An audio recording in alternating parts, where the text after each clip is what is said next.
안녕하세요. 오늘도 사연살롱을 찾아주셔서 감사합니다. 저는 올해 36살이 된 이보영이라고 해요. 결혼한 지 이제 1년 남짓 됐고 서울 변두리에 있는 작은 아파트에서 지내고 있어요. 아니 있었죠. 그런데 합의 이혼은 힘들 것 같고 법적 분쟁까지 해야 할 텐데 마음이 참 심란해지는 요즘이에요. 마음의 결정을 못한 게 아니라 제 선택이 이렇게밖에 끝나지 못했다는 게 슬프다고나 할까요? 흔히 연애할 때 사계절은 봐야 한다고 말하잖아요. 그래서 저도 충분히 살펴본다고 3년이나 연애했는데 결국 끝이 좋지 못했네요. 물론 처음부터 문제가 있던 건 아니었어요. 나름 오래 연애했던 만큼 성격 차이도 없었고 둘 다 집순이 집돌이라 크게 다툼이나 문제 없이 잘 지냈죠. 둘 다 맞벌이인데 서로 공동 생활비를 내고 나머지는 각자 용돈으로 쓰는 시스템이었어요. 요즘 젊은 부부들이 이렇게 관리한다고 남편이 말해서 저 역시 나쁘지 않다고 생각했거든요. 물론 둘이 함께 모으면 더 빨리 모을 수 있지만 내가 번 돈을 쓰는데 눈치 보고 싶지 않다는 마음은 저도 조금 있었던 것 같아요. 저는 제 직장 월급에서 일부를 생활비에 보태고 남은 돈은 개인 저축을 하거나 취미생활에 썼고 남편도 비슷하게 하기로 합의를 봤던 거죠. 부부가 결혼하면 성격 차이 아니면 돈 문제로 헤어진다는데 다행히 저는 둘 다 잘 맞는 편이라 한동안은 별 문제 없이 잘 지냈어요. 오빠, 오늘 엄마네 들르기로 했잖아. 뭐 사갈까? 아, 굳이 안 사가도 돼. 장모님 갈비찜이 얼마나 맛있는데. 괜히 돈 쓰지 말고 맛있는 거 해달라며 전화나 드리자. 그래도 결혼하고 처음 가는 건데 빈손으로 가게? 장모님은 그런 거 신경 안 쓰시잖아. 해주시는 거 엄청 좋아하시고. 내가 또 갈비찜 타령하면 엄청 즐거워하실걸? 남편은 친정 엄마표 갈비찜을 정말 좋아해요. 연애할 때도 종종 저희 엄마에게 전화를 걸어 갈비찜이 너무 먹고 싶다고 얘기하곤 했는데 결혼 후에도 여전히 그 습관이 이어지는 것 같았어요. 처음엔 저도 그 모습이 나쁘지 않았어요. 사실 친정엔 과일이나 주전부리가 늘 차고 넘쳤거든요. 오히려 결혼 후에도 살갑게 구는 남편이 나쁘지 않다고 생각했죠. 문제라면 늘 빈손이라는 거였지만요. 보영아, 장모님이 이번에도 갈비 양념 넉넉히 하신대. 퇴근하고 바로 갈까? 그럼 내일 퇴근하고 가긴 하는데 이번엔 뭐라도 좀 사가자. 어떻게 결혼했는데 매번 가서 먹고만 와. 장모님은 귀찮아 하실걸?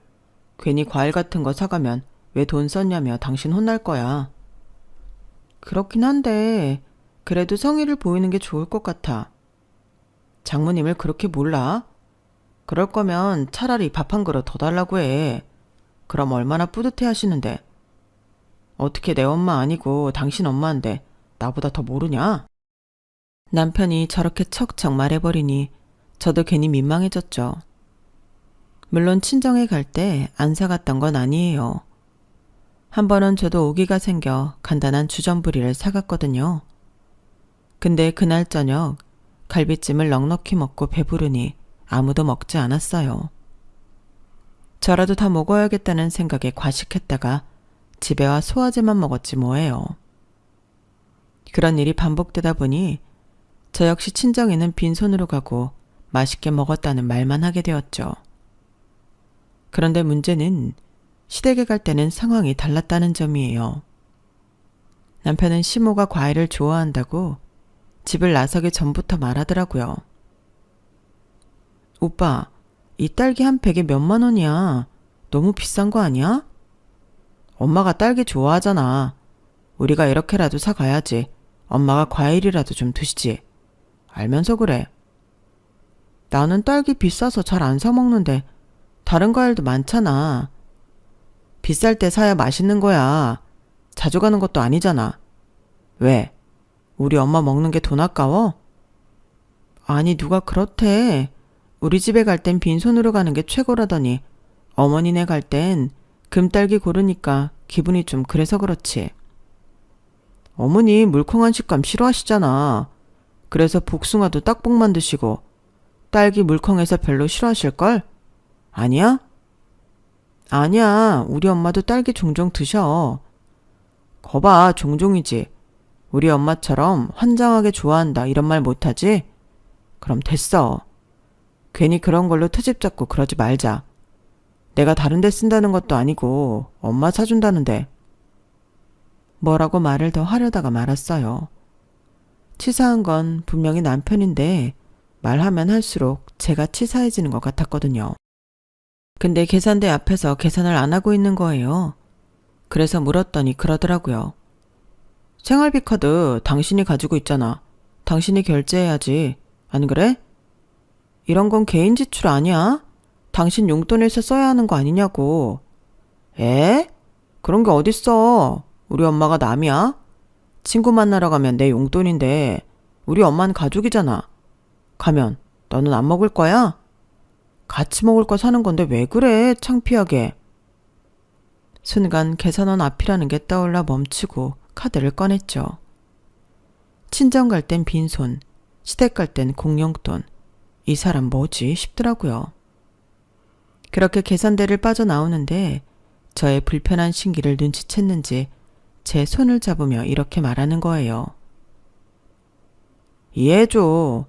장모님 장인어른은 두 분이 함께 계시고 형편도 넉넉하잖아. 그런데 우리 엄만 나 아니면 챙겨줄 사람도 없고 나라에서 주는 돈으로 겨우 생활하시니까. 나만 행복하고 누리는 것 같아서 엄마한테 갈 때면 괜히 마음 쓰여. 이해해 줄 거지? 그렇게까지 말하는 남편을 보니 이게 또 뭐라고 치사하게 굴었나 싶더군요. 시어머니가 저희에게 딱히 바라는 게 있는 것도 아니고 자주 찾아오라고 시집살이를 시키는 건 더더욱 아니었거든요. 그래, 좋은 게 좋은 거라고 밖에 나가 술 처먹는 것도 아니고 부모한테 돈 쓰는 건데 치사하게 굴지 말자. 우리 집에도 내가 이렇게 사가면 되는 거지. 그렇게 마음을 다잡았어요. 그리고 시댁에 도착했는데 어머님은 TV를 보고 계시더군요. 저희가 들어가자마자 배고팠다고 그러시는데 집 안에서 음식하는 냄새가 하나도 안 나는 거예요. 엄마, 짜장면이지? 나는 짬뽕. 너는?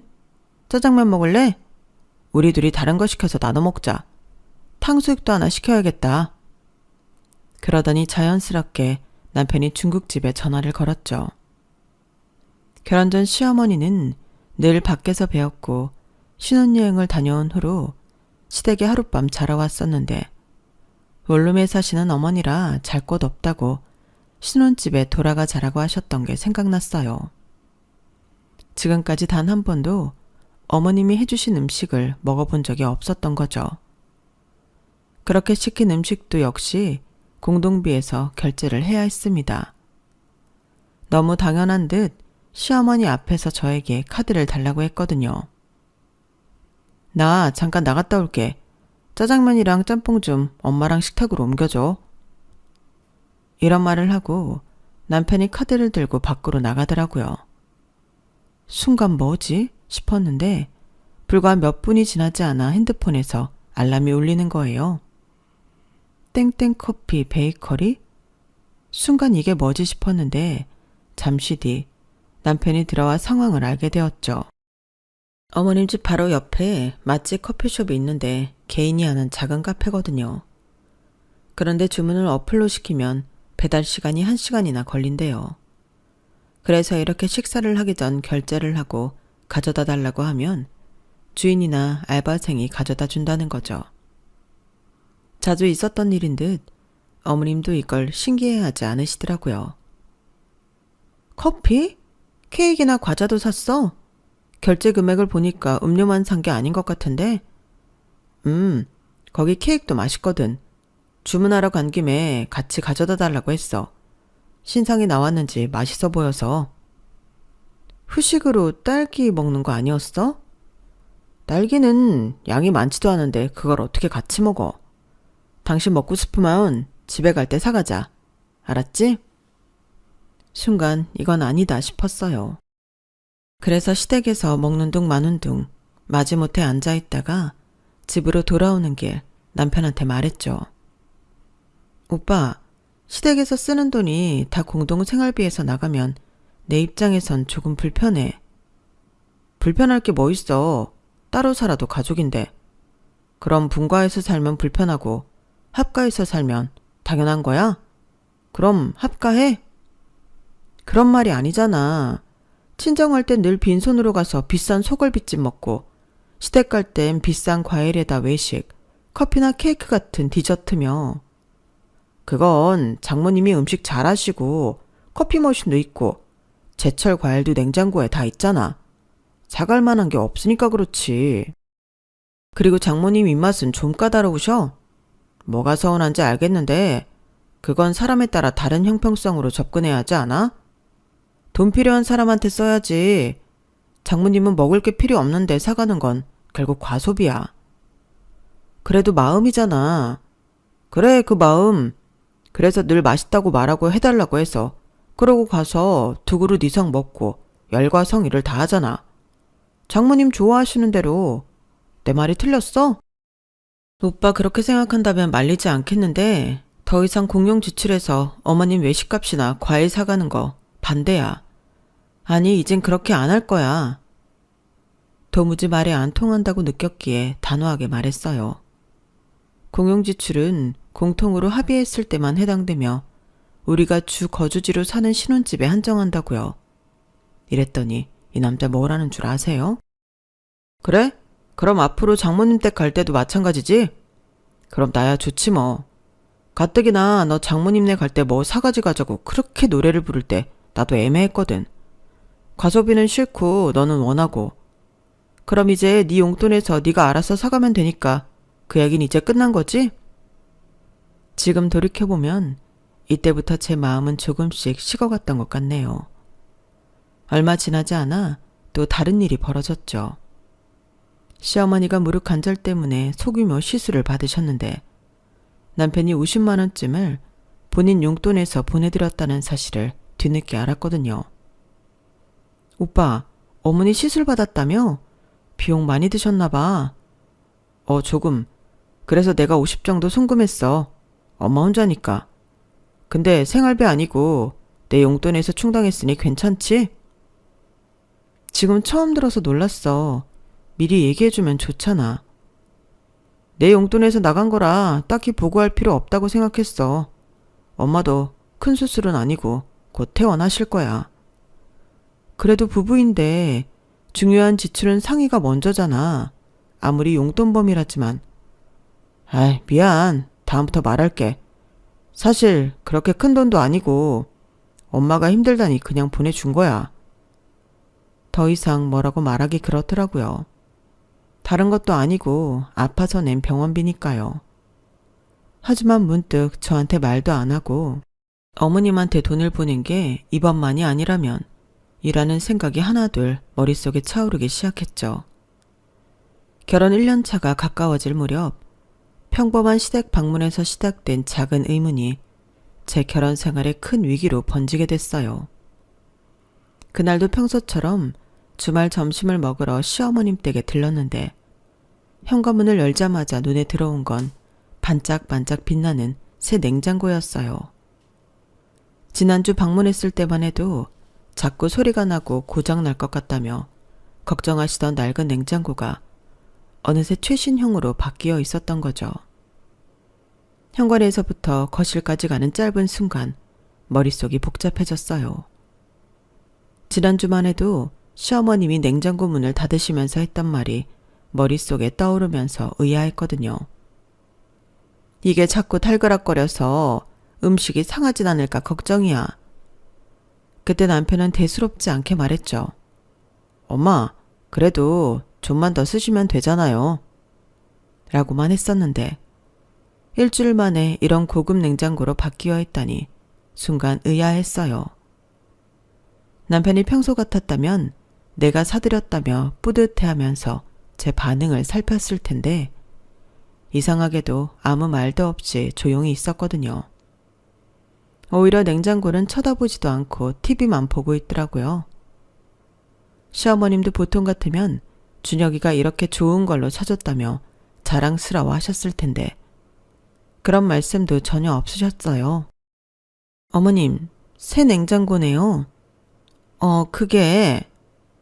시어머님은 왠지 모르게 조심스러운 기색이었어요.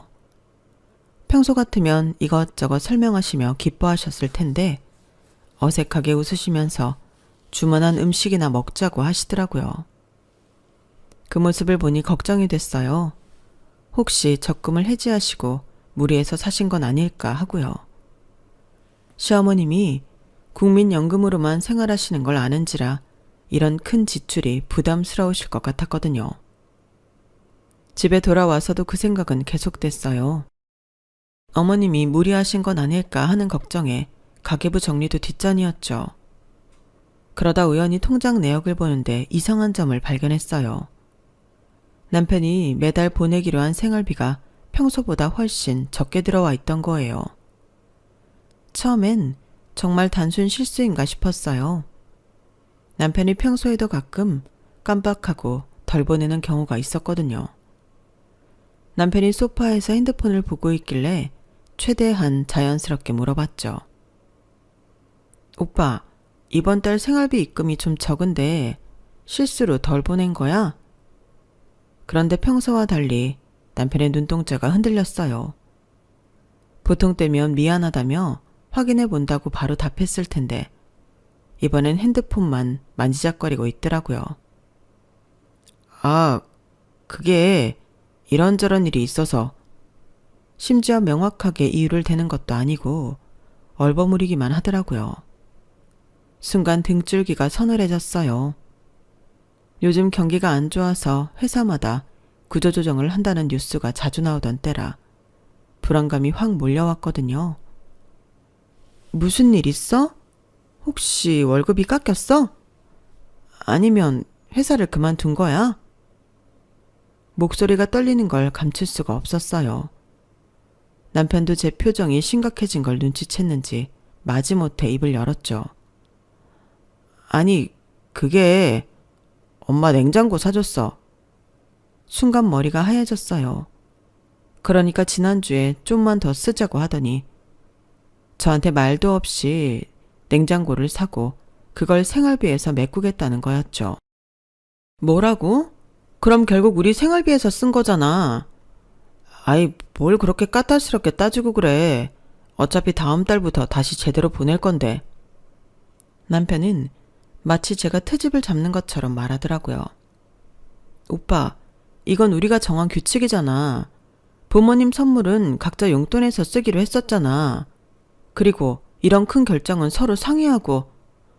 아니, 당신도 참 우리 엄마 냉장고가 고장날 것 같다고 하시는데 빨리 해결해 드려야지. 뭘 그렇게 복잡하게 생각해? 남편의 태도가 점점 거칠어졌어요. 마치 제가 시어머님을 배려하지 않는 사람처럼 몰아가더라고요. 그래도 이건 우리가 합의한... 합의?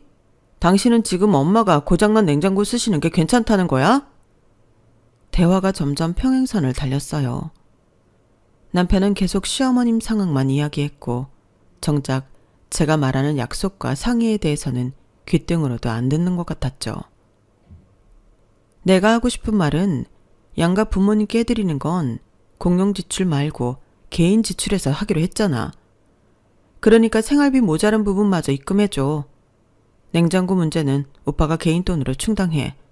그러면 난 문제 없으니. 복잡하게 생각하지 말고 공용해서 부모님 챙겨드리는 걸로 하자. 너도 나도 외동이라 다른 자식이 있는 것도 아닌데 매번 눈치 보여. 차라리 편하게 같이 해. 싫어. 우리 집 갈 땐 빈손으로 가려고 하면서 나중에 또 무슨 말 하려고. 그냥 전처럼 개인 지출해서 해. 야, 너는 또 내가 얼마나 그랬다고 그래. 그럼 이렇게 해. 큰돈은 개인 지출이고 집에 갈 때 음식 사가는 것 같은 소소한 비용은 공동 지출해서 하는 걸로.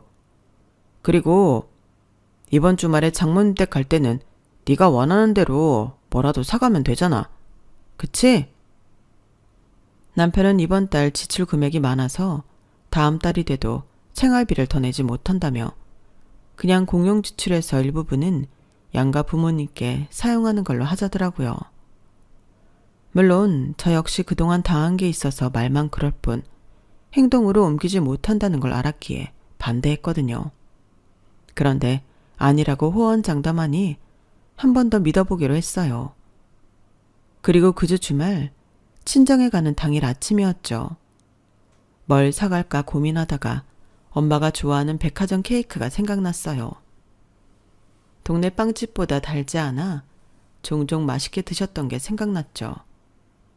아빠가 자동차를 운전하실 땐 케이크만 사라도 백화점에 가셨는데요. 연세가 드시면서 안전 때문에 면허증을 반납하곤 자동차를 운전 못하시니 더 이상 백화점에 안 가시더라고요. 친정에선 버스를 2번 갈아타야 갈 수 있어 좀 번거롭기 때문이죠. 우리 이따가 땡땡 백화점 들렀다 가자. 엄마가 거기 지하에 있는 케이크 좋아하시거든. 케이크? 당신 생일 때 받은 케이크 교환권 있지 않아? 그거 쓰면 되겠다.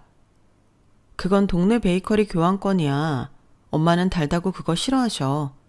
엄마가 좋아하는 케이크가 따로 있거든. 그런 게 어딨어. 케이크가 다 똑같은 케이크지. 요즘 프랜차이즈도 만만 있더만.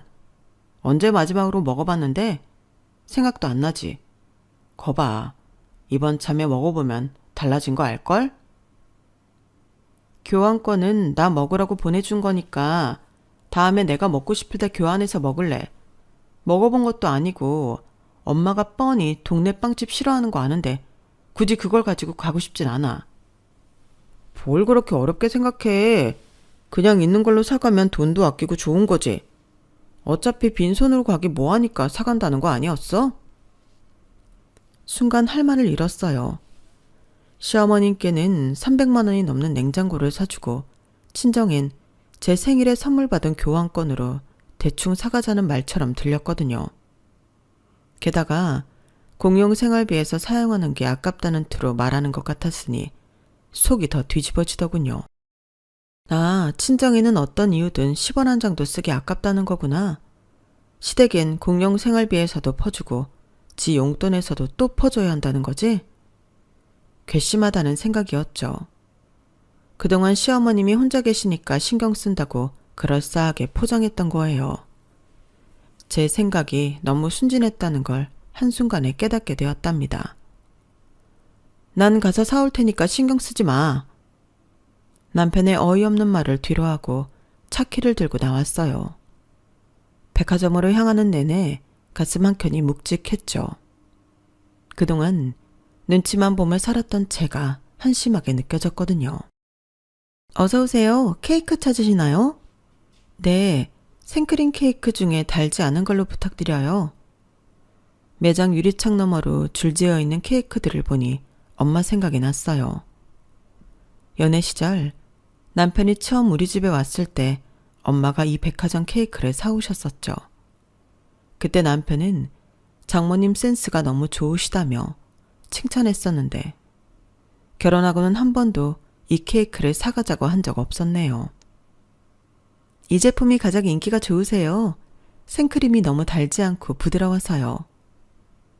직원의 추천을 받아 케이크를 고르는데 문득 지난번 시어머님께 드린 금딸기가 떠올랐어요. 우리 어머님은 까다로우셔서 제일 좋은 걸로 사야 한다던 남편의 말이요. 그 비싼 딸기를 시어머니는 한 번도 맛있다고 하신 적이 없었죠. 포장해드릴까요? 날이 더워서 녹을 수도 있으니 아이스팩도 넣어드릴게요. 네, 감사합니다. 엄마 댁에 도착하자 현관문이 벌컥 열렸어요. 우리 딸 왔어? 그런데 혼자야? 오늘은 혼자 왔어요. 엄마 좋아하시는 거 사왔는데. 케이크 상자를 내밀자 엄마의 눈이 반짝였어요. 어머, 이거 백화점 케이크 아니야? 오랜만이네. 거실에서 케이크를 먹는데 엄마가 연신 맛있다고 하시는 거예요. 역시 이 케이크가 최고야. 요즘 동네 빵집은 너무 달아서. 그 말을 듣는데 왜 이렇게 마음이 아픈지. 그때 핸드폰이 울렸어요. 자기 어디야? 장모님 댁 도착했어? 엄마 집. 왜? 케이크는 샀어? 그거 물어보려고 전화한 거야? 아니, 그러니까 내가 아까 교환권. 오빠! 말을 자르고 단호하게 말했어요. 깜짝이야. 교환권 말한 거 미안하다는 말하려고 전화한 거야. 어찌나 한심하게 느껴지던지. 별다른 대꾸 없이 전화를 끊고 보니 엄마가 걱정스러운 눈으로 보고 계시더라고요. 보영아, 무슨 일 있니? 아니야. 그냥 이제야 내가 해야 할 일을 한 것뿐이야. 그날 내내 남편에게서 연락이 왔지만 전부 무시했어요. 평소라면 바로 답장했겠지만 이상하게 마음이 편했죠. 엄마의 행복한 미소를 보니 그동안 제가 얼마나 무심했는지 새삼 깨달았거든요. 집에 돌아오자 남편이 어색하게 말을 걸었어요. 저기, 다음엔 내가 가서 사올게. 허울뿐인 약속이 우스워서 헛웃음만 나왔죠. 그래, 그러던지. 속으론 그럴 일 없다는 걸 알았지만 두고 보자는 심산이었어요. 그래야 나중에 무슨 문제가 생기더라도 내 탓이 아니라 남편 탓을 할 수 있을 거라는 막연한 생각이 들었던 거죠. 그날 이후로 저는 달라졌어요. 더는 눈치 보지 않기로 한 거죠. 그리고 얼마 뒤 제 예상대로 폭풍이 몰아치기 시작했답니다. 그리고 며칠 지나지 않아 결정적인 일이 벌어졌죠. 어버이날이었거든요. 어버이날이 왜 결정적인지 제 남편이 어떤 사람인지 다 알아버리신 분들이라면 눈치채셨을 것 같은데 맞아요. 상상하시던 그 일이 실제로 일어났답니다. 지난 주말 친정에 다녀왔기에 평일이 어버이날이라 시댁에 먼저 가기로 했어요. 어디를 먼저 가고 안 가고는 크게 중요하지 않다고 생각했거든요. 그런데 문제는 시댁에 도착한 후였답니다. 시댁에 들어서는 순간 제 눈은 의심했어요. 좁디 좁은 원룸 창가에 거대한 안마의자가 버티고 있었거든요. TV 홈쇼핑에서 본 그 안마의자가 분명했어요. 지난주만 해도 남편과 함께 보면서 와, 이거 진짜 비싸다며 놀랐던 바로 그 제품이. 아니 설마. 심장이 쿵 내려앉았어요.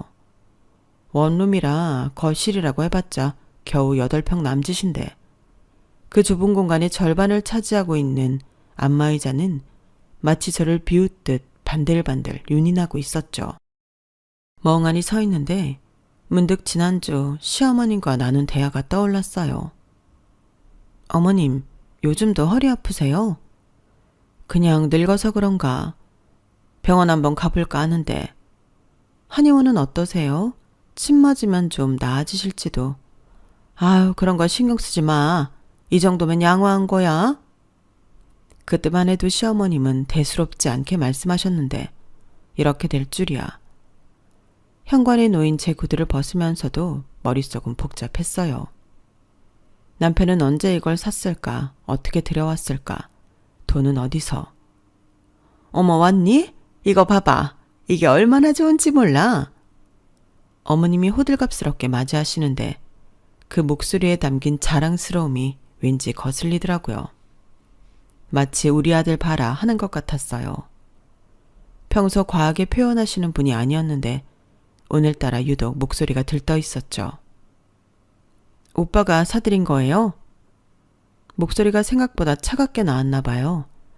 남편이 화들짝 놀라 저를 쳐다봤거든요. 그 순간 남편의 눈빛이 흔들리는 게 보였어요.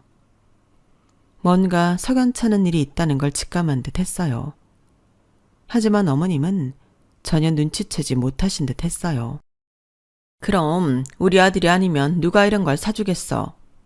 허리 아프다고 했더니 바로 사줬잖아? 요즘 자식들은 부모님 고생하는 거 안 본다는데 우리 아들은 달라. 어머님 목소리에 자부심이 가득했어요. 그런데 왜 저한텐 그 말이 꼭 너희 집에는 이런 거 못 해주지 하는 것처럼 들리는 걸까요? 아니에요. 분명 제가 예민한 거예요. 어머님이 그런 뜻으로 하신 말씀이 아닐 텐데. 남편은 마치 준비라도 한 듯 바로 설명을 시작했어요. 엄마가 허리가 많이 아프시다길래 병원 다니시는 것보다 이게 더 낫겠더라고.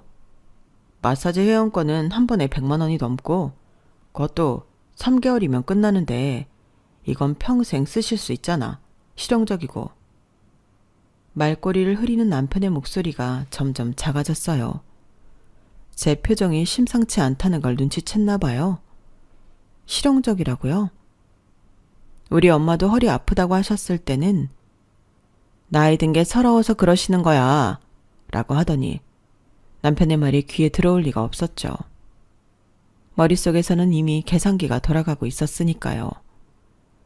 300만 원은 좋게 넘을 그 가격.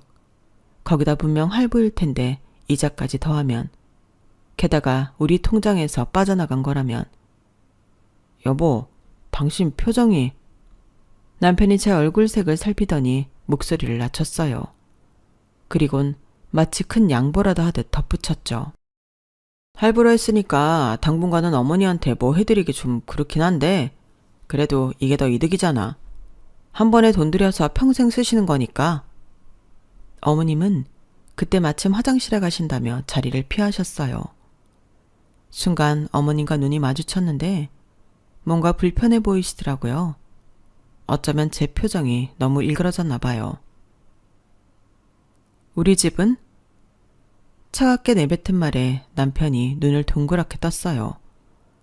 아침에 문자 보냈잖아. 너무나 당연하다는 듯한 말투가 더 화가 나게 했어요. 문자로 충분하지 않아? 장인어른 장모님은 아직 한창이시잖아. 우리 엄마보다 9살이나 어리시고. 남편은 자기가 뭔가 대단한 걸 한 것처럼 으쓱거리며 말을 이었어요. 난 문자로도 충분히 마음을 전했다고 봐. 장모님도 좋아하시던데 고맙다고 하셨잖아. 정말 기가 막혔어요. 우리 엄마가 얼마나 좋으신 분이라 그러신 건지 저라면 차마 그런 문자에 고맙다는 답장조차 못 보냈을 텐데. 그리고 이건 마음이 중요한 거 아니야? 나는 진심으로 장모님께 감사드린다고. 말꼬리를 흐리면서도 전혀 미안해하는 기색이 없었어요. 오히려 자기가 잘했다는 듯한 표정이더라고요. 그러더니 정말 어이없는 말을 덧붙이는 거예요.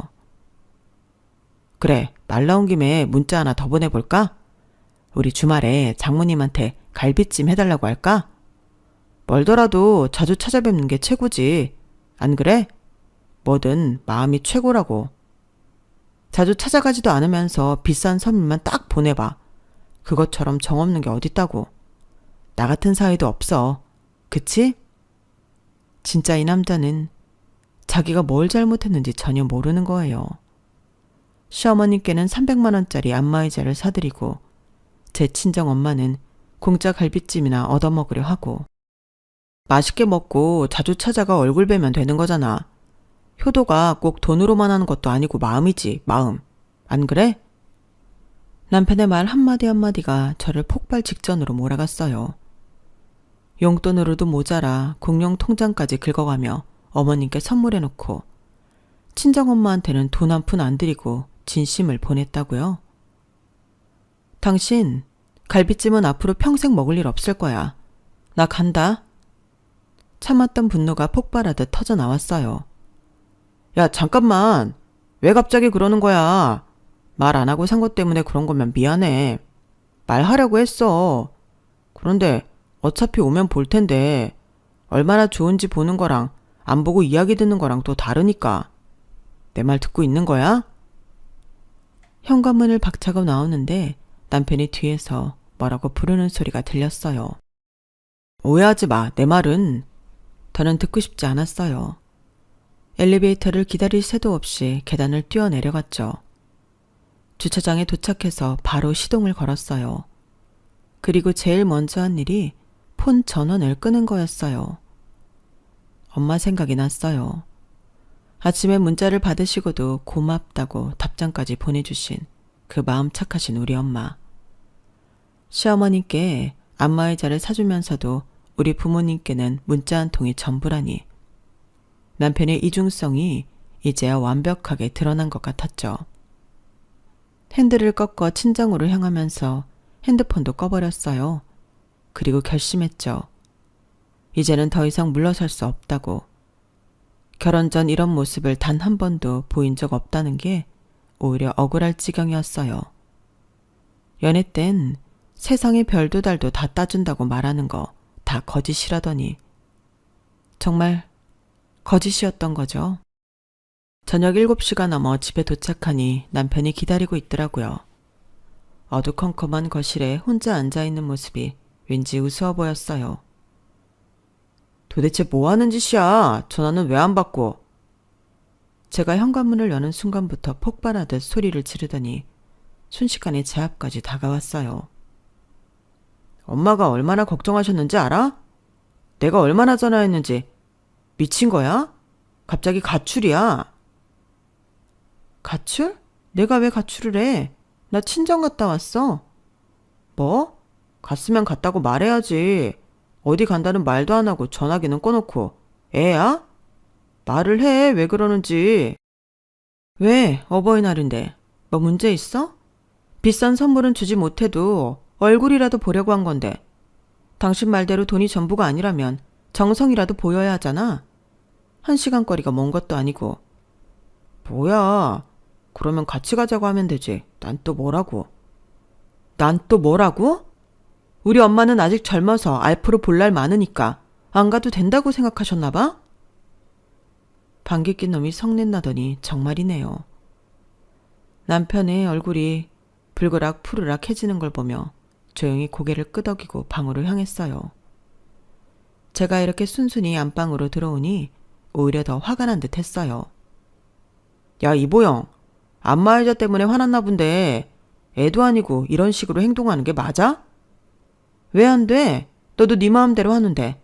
나도 내 마음대로 하는 게 안 되는 줄 몰랐네? 차분히 화장대 서랍을 열었어요. 몇 주 전부터 준비해둔 이혼 서류를 꺼내드렸죠. 시어머님 댁에 자주 가다 보니 남편의 수상한 행동들이 눈에 띄었거든요. 그때부터 하나 둘 모아두기 시작했답니다. 자, 받아. 남편의 면전에 휙 던졌어요.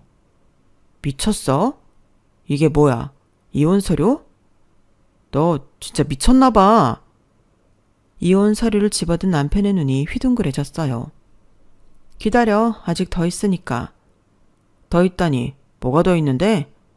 아, 당신이 그동안 했던 일들 모두 정리해봤어. 서랍 깊숙이 모아둔 서류들을 하나씩 꺼내 던지면서 말했어요. 자, 시어머님께 보낸 돈 327만 원. 지난달엔 시어머님 병원비로 나간 50만 원. 어머님 생신 상품권 30만 원. 그리고 오늘의 하이라이트. 어버이날 안마의자 312만 원. 지난 1년 동안 저 알게 모르게 시댁에 보낸 돈이 한두 푼이 아니었죠. 더 있었어요. 이런 거 언제 다. 남편의 얼굴이 하얗게 변했어요. 이런 기록이 있을 거라고는 상상도 못했나 봐요. 왜 놀랐어? 이제 시작인데. 카톡 내역도 프린트해서 들고 있었거든. 어머님이 허리 아프시다고 했을 때 우리 엄마한테 한 말 기억나? 여기 있네. 휴대폰을 들어 읽어내려갔죠. 장모님은 아직 젊으시니까 그냥 기분 탓일 수 있다는 말. 근데 시어머님은 바로 병원 데려가고? 그건 상황이 달랐잖아. 그래, 상황이 많이 달랐다고 생각했겠지. 우리 엄마는 젊어서 문자를 효도하면 되고, 어머님은 연세가 있으셔서 300만 원짜리 안마의자를 사드려야 하니까. 남편이 안절부절 못하며 서류들을 뒤적이고 있었어요. 이런 건 어디서 난 거야? 그동안 그걸 다 가지고 있었어? 당연하지. 정성스럽게 모아뒀어. 당신이 말했잖아요. 정성이 중요하다고. 순간 남편의 얼굴이 일그러졌어요. 자기 말이 자기 발목을 잡을 줄을 몰랐나 봐요. 여보, 이거 우리 얘기하면. 이제 와서 무슨 할 말이 더 있다고 그래? 당신은 충분히 말하고 행동으로도 보여줬잖아. 이제 들어. 내가 말할 차례야. 아니다. 내 이야기보다 우선 이거 듣는 게 더 빠르겠다. 휴대폰을 꺼내 녹음 파일을 틀었어요. 변호사와의 상담 내용이었죠. 이런 경우는 혼인관계 파탄의 책임이 남편 측에 있다고 볼 수 있습니다. 특히 부부간 재산관리에서 일방적인 결정과 차별적 행위가 지속됐다는 점, 공동생활비를 합의 없이 임의로 사용한 점이 중요한 근거가 됩니다. 남편의 얼굴이 하얗게 변했어요. 특히 주목할 만한 것은 부부 공동재산 관리의 신의성실 의무 위반입니다. 대법원 판례에 따르면 혼인생활 중 부부 일방이 정당한 이유 없이 공동재산을 임의로 처분하거나 상대방과 합의한 생활비 사용 규칙을 일방적으로 어기는 행위는 이혼 사유가 될 수 있습니다. 야, 이거 언제 또... 남편이 말꼬리를 흐렸어요. 제가 이렇게까지 준비하고 있었을 거라고는 상상도 못했나 봐요. 게다가 부모 봉양에 있어 현저한 차별을 두는 행위는 상대방 배우자의 인격권을 침해하는 행위로 볼 수 있습니다. 특히 공동생활비에서 일방의 부모에게만 고액의 지출을 하고 상대방의 부모에게는 그러한 지출을 거부하거나 제한하는 행위는 정신적 고통을 주는 행위로 인정됩니다. 변호사의 차분한 목소리가 이어졌죠. 민법 제840조에 따른 이혼 사유 중 제6호, 기타 혼인 생활을 계속하기 어려운 중대한 사유에 해당할 수 있습니다. 특히 부부간의 신뢰관계를 저버린 재산권 침해와 차별적 행위가 지속적으로 있었다는 점이 중요합니다. 더구나 이런 행위가 단발성이 아니라 냉장고 구매, 병원비 지급, 안마의자 구매 등 지속적으로 이어졌다는 증거가 있다면 위자료 청구도 충분히 가능합니다. 대법원은 이러한 경우 월 급여의 4에서 6개월치를 위자료로 인정한 판례가 있습니다. 남편이 소파에 털썩 주저앉았어요. 여보, 이거 너무한 거 아니야? 나도 당신 부모님께 잘하려고. 잘하려고? 오늘 당장만 해도 어머님한텐 카드 할부로 능력도 안 되면서 300만 원 넘는 안마의자 보내더니 우리 엄마한텐 딸랑 문자 한 통이 그게 잘하는 거야? 뭐든 콩알 하나라도 우리 집엔 쓰기 싫고 가서 해주는 건 맛있다고 처먹을 줄만 아는 인간이 진작 알아봤어야 하는 건데. 서류 뭉치를 다시 펼쳤어요. 자, 여기 봐.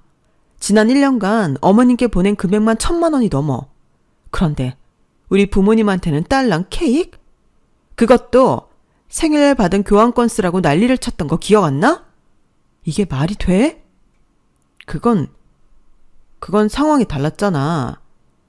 남편의 목소리가 점점 작아졌어요. 맞아, 상황이 달랐지. 내가 정리해볼까? 첫째, 혼인신고 후 공동생활관리 규정을 일방적으로 위반했어. 둘째, 부모 봉양에 있어 현저한 차별을 뒀고, 셋째, 고액의 지출을 할 때마다 나와의 상의를 무시했지. 카드 영수증 계좌 이체 내역, 문자 메시지까지 다 있어. 심지어 당신이 장모님은 아직 젊으시니까 신경 쓸 필요 없다고 한 카톡도 다 캡처해뒀고. 남편의 얼굴이 점점 굳어갔어요. 여보, 내가 잘못했어. 앞으로는 뭐? 또 거짓말할 거야? 냉장고 살 때도 그랬고 병원비 보낼 때도 그랬고 이번 안마의자도 그랬잖아. 매번 앞으로는 하면서 똑같은 짓만 반복했지. 핸드폰을 들어 다시 변호사 통화 내용을 이어갔어요. 특히 주목할 만한 점은 혼인 전에는 이러한 행태를 전혀 보이지 않다가 혼인 후 돌연 변화했다는 점입니다. 이는 기망의 소지가 있으며 혼이나 기초가 되는 신뢰관계를 훼손한 것으로 볼 수 있습니다. 여보, 우리 다시 한 번만. 뭘 다시? 내가 왜 이혼 서류를 준비하게 됐는지 알아? 당신이 나를 속였다는 게 제일 큰 이유야. 연애할 때는 양가 부모님께 똑같이 잘하겠다고 했지. 결혼하자마자 돌변한 건 누구야? 착한 며느리가 시부모님을 위해 생활비를 아끼고 희생했다? 뭐 이런 말이라도 하고 싶어? 아니야. 이건 명백한 차별이고 가정 파탄의 원인이야. 변호사님 말씀대로 충분한 이혼 사유야. 그리고 당연히 그 책임은 오빠한테 있는 거고. 제발 우리 다시 생각하자. 한 번만 기회를. 됐어. 난 이미 변호사님과 상담도 마쳤고 소장도 준비됐어. 그럴 마음도 없으면서 반성하는 척 하지 마. 역겨워. 그렇게 말하고 방으로 들어가려는데 남편이 제 팔을 잡았어요. 여보, 내가 진짜 미안해. 이제 정신 차렸어. 앞으로는 장인어른 장모님께도. 차갑게 뿌리쳤어요. 늦었어. 오빠, 네가 우리 부모님을 차별한 것도 문제지만 그보다 더 큰 문제는 당신이 나를 존중하지 않았다는 거야. 내 의견은 한 번도 귀담아 듣지 않았잖아. 이제는 지쳤어. 남편의 손에서 힘이 빠졌어요. 더 이상 할 변명도 말도 없었겠죠. 아니, 그럴 마음이 없으니 머릿속으로 어떻게든 이 상황을 빠져나갈 궁리만 하고 있었을지도 모르지만요. 오늘부터 난 엄마 집에서 지낼 거야. 소장은 내일 접수될 거고. 변호사님이 말씀하시길 이 정도 증거면 조정 단계에서 충분히 유리한 위치를 선점할 수 있다고 하시더라. 깨끗하게 합의해날 거 아니면 변호사 선임해. 앞으로 나 더 이상 오빠랑 할 이야기 없어. 모든 건 변호사를 통해 전달할 테니 그런 줄 알아. 그렇게 말하고 방으로 들어와 친정에 갈 짐을 쌌죠. 문을 닫는 순간 밖에서 남편이 털썩 주저앉는 소리가 들렸어요. 하지만 더 이상 돌아볼 생각은 없었죠. 이미 제 마음은 서늘하게 식어버렸으니까요. 장모님께 죄송하다고 전해줘. 마지막까지 직접 사과하러 가지 않고 제게 전달을 부탁하더라고요. 어머님도 몇 번 전화가 왔는데 아들 좀 봐달라고 젊은 사람들이 이해하면서 살아야 한다고 하시더군요. 어머님께 지어나던 모든 걸 끊어도 그런 말씀을 하실 수 있겠냐는 말이 목구멍까지 올라왔지만 말하진 않았어요. 아들 잘못 둔 죄를 어머님께 따지는 건 아닌 것 같았으니까요. 이해하려고 애썼는데 도무지 이해가 안 돼요, 어머니. 어머님한테 하는 거 발톱의 때만큼이라도 친정에 했다면 제가 이렇게까진 안 했겠죠. 건강하세요. 먼저 끊겠습니다. 하지만 어머님도 아실 건 아셔야 할 것 같아서 제 말만 하고 끊었어요. 남편은 제가 이혼 의사를 철회할 거라 생각했나 봐요. 변호사도 선임하지 않고 마지막 순간까지 찌질하게 행동했죠. 일단 합의하겠다고 해놓고 약속 시간이 늦게 나타나거나 도장 가져오는 걸 깜빡했다며 핑계를 대기도 했어요. 아마도 어차피 화해할 텐데 괜히 돈 쓰나 하는 생각이었겠죠. 3년 연애에 1년 결혼 생활 동안 제 성격을 전혀 파악하지 못한 거예요. 결국 이혼이 성립됐고 위자료도 받았어요. 남편은 마지막까지 이제 정신 차렸다며 문자를 보내왔지만 전 더 이상 그의 말을 믿지 않았죠. 거짓말도 습관이 되면 진심과 구분하기 어려워진다더니 말로만 하는 반성은 아무 의미가 없다는 걸 깨달았거든요. 그리고 얼마 전에 우연히 남편 얘기를 들었어요. 제 친구가 브런치 카페에서 그 사람을 봤다더라고요. 어머님과 함께였대요. 여전히 카드로 결제하면서 허풍을 떨었대요. 엄마, 이거 얼마 안 해. 더 시켜. 라고요. 그 말을 들으니 웃음이 나왔어요. 이혼하고 나서도 전혀 변하지 않은 거죠.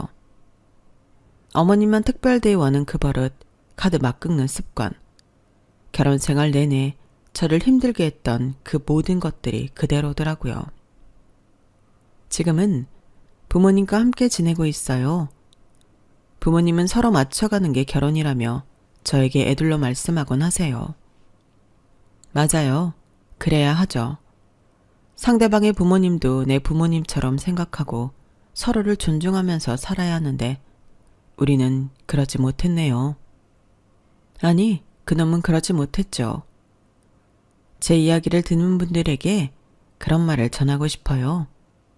사랑은 말이 아닌 행동으로 보여주는 거라고요.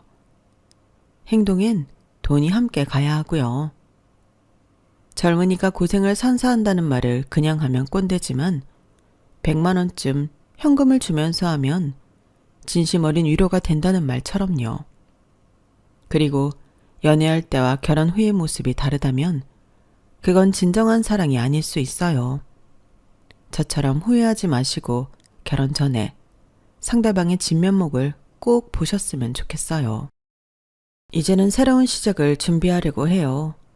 그리고 이런 경험이 앞으로 제 인생에 좋은 교훈이 되겠죠. 똥 차가고 벤츠 온다는 말을 믿는 건 아니지만 다시 누군가를 만날 기회가 생긴다면 그땐 제 생각과 마음이 잘 맞는 사람이길 바라는 마음. 욕심이 아니겠죠? 제 사연은 여기까지입니다. 주위에 좋은 분들과 항상 행복하세요. 여러분, 사연 댓글에 응원과 현명한 조언 부탁드려요. 좋아요와 구독은 저에게 큰 힘이 됩니다. 오늘도 좋은 일 가득하세요.